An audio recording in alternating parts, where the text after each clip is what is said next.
All right. So you found a business for sale. The numbers look decent.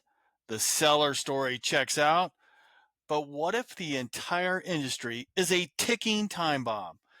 Today, I'm going to break down the riskiest types of businesses to buy in 2025 and what smart buyers are doing instead.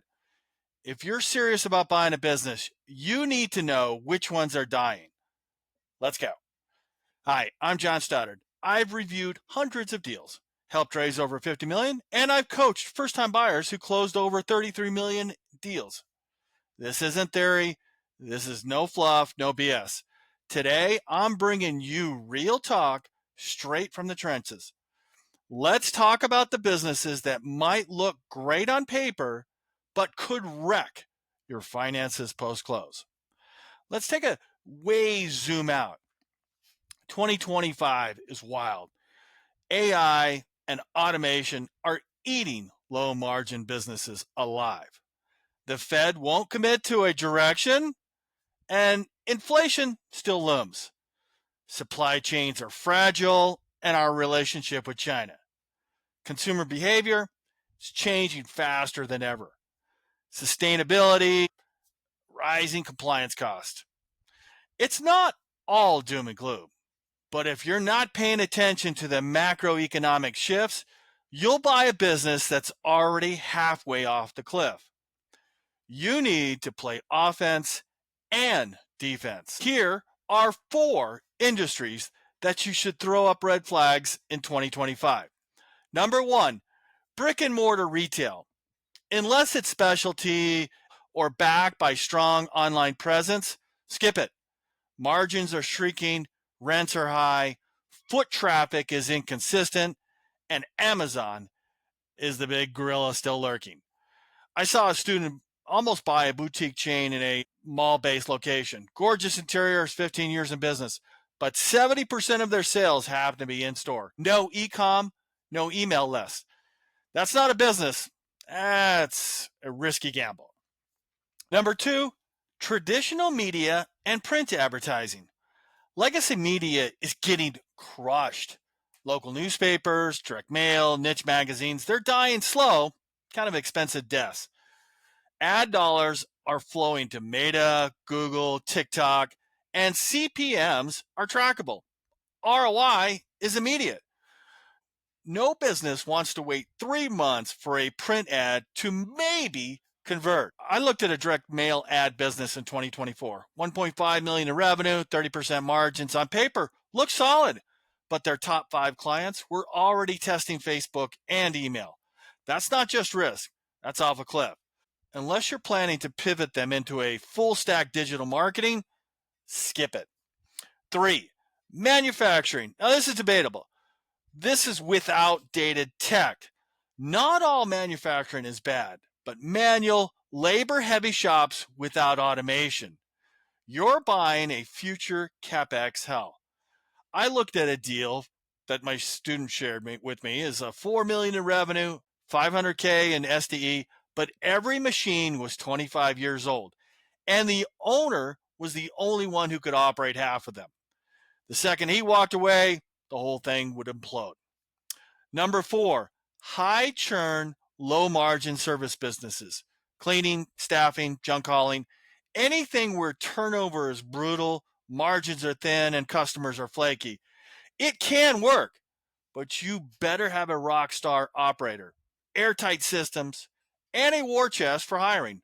Otherwise, you're just kind of buying a stress machine. So here's some risk triggers to watch.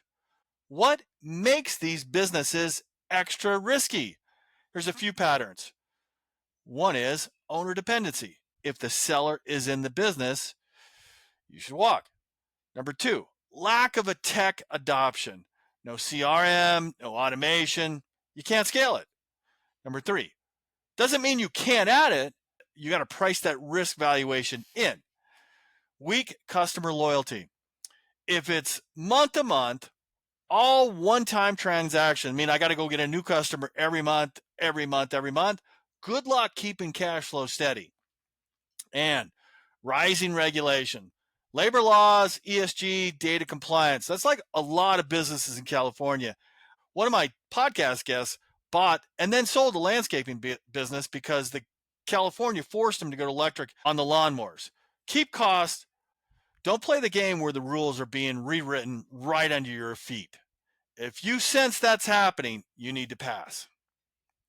How would you mitigate that risk?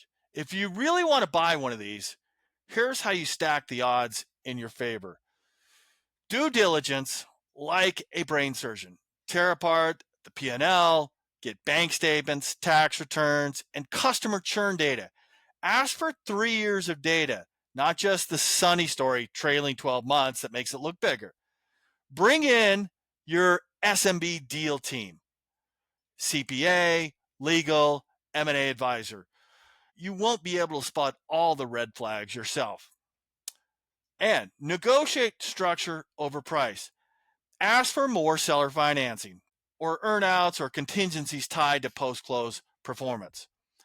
And lastly, have a post-close plan. Who's the operator? What's the growth play? What's the tech upgrade? And if you don't know how to improve it, don't buy it. So here's what smart buyers are doing. The savviest buyers I work with, they're not just buying cash flow. They're buying durability. And here's what they're looking for: reoccurring revenue, low customer churn, SOPs and systems in place, a younger customer base, and sellers already replaced themselves. They're also industry agnostic. They don't fall in love with laundromats or HVAC just because they saw it on X. They fall in love with resilient fundamentals. Look, there are no perfect businesses. Every burrito has hair on it. Don't fall into the trap of thinking, I can fix it if the industry is showing a downturn. Avoid legacy operations with no tech, one owner shows, industries facing extinction. Instead, buy where there's a tailwind. Buy where you can add value fast. Buy where customers love the brand, not just tolerate it. Now, if you want the full step-by-step on how to find, fund, and close your first deal the smart way, grab my book, How to Buy a $1 Million Business. No BS, no 100% seller finance stuff, just the real tactics. It's $19.95, and it's in the link down below. I'm John Stoddard, and I'll see you on the next one.